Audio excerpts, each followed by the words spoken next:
Doesn't matter how much I study, doesn't matter how much I memorize. My knee jerk is to always go to the inaccurate way of writing, which is especially maddening because I enjoy writing. So, you learn compensatory strategies as you get older, but have you ever made an error making a post?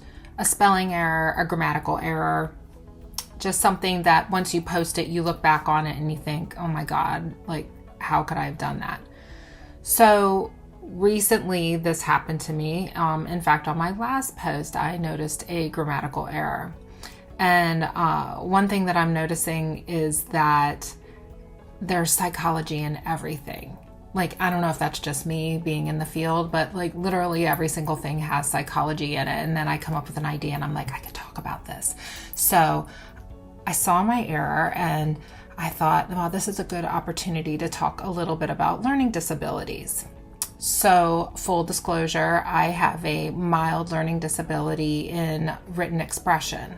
So my spelling and my grammar has always been a little bit off. Doesn't matter how much I study, doesn't matter how much I memorize. My knee jerk is to always go to the inaccurate way of writing, which is especially maddening because I enjoy writing.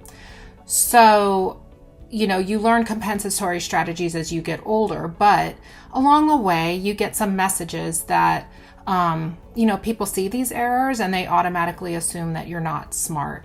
And that can be really hurtful. It could be damaging to people's, sense of self-efficacy in their abilities in themselves. And I hear this a lot from students that I test for learning disabilities. So I thought it might be good to kind of explain what a learning disability is. So a learning disability is when you have a significant discrepancy between a person's baseline intellectual abilities and their achievement ability in a certain area of academic functioning, such as reading, writing, or arithmetic. What is significant usually is accepted at around 1.5 standard deviations from your baseline intellectual abilities. So, for example, if you have a IQ of 100, one standard deviation is 15 points, so 1.5 is about 22 points. So if you have a baseline IQ of 100 and your reading ability is at a 78 or below, you qualify as having a learning disability.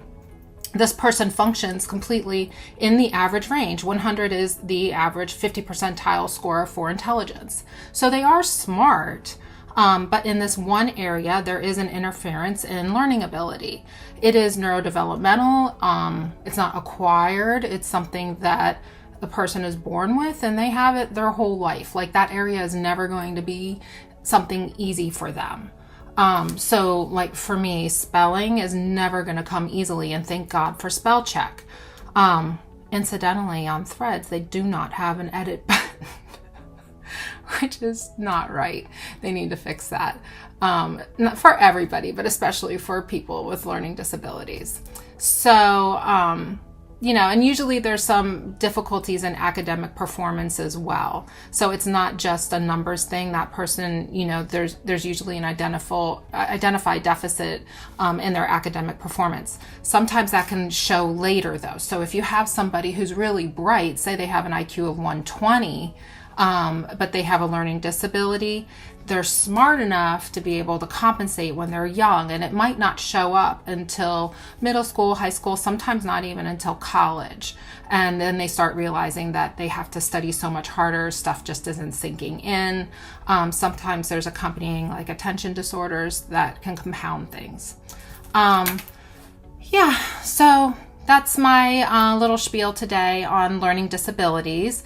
I guess if there's a moral to the story, Sabra says, don't judge those with learning disabilities. They might be very smart, so never underestimate them.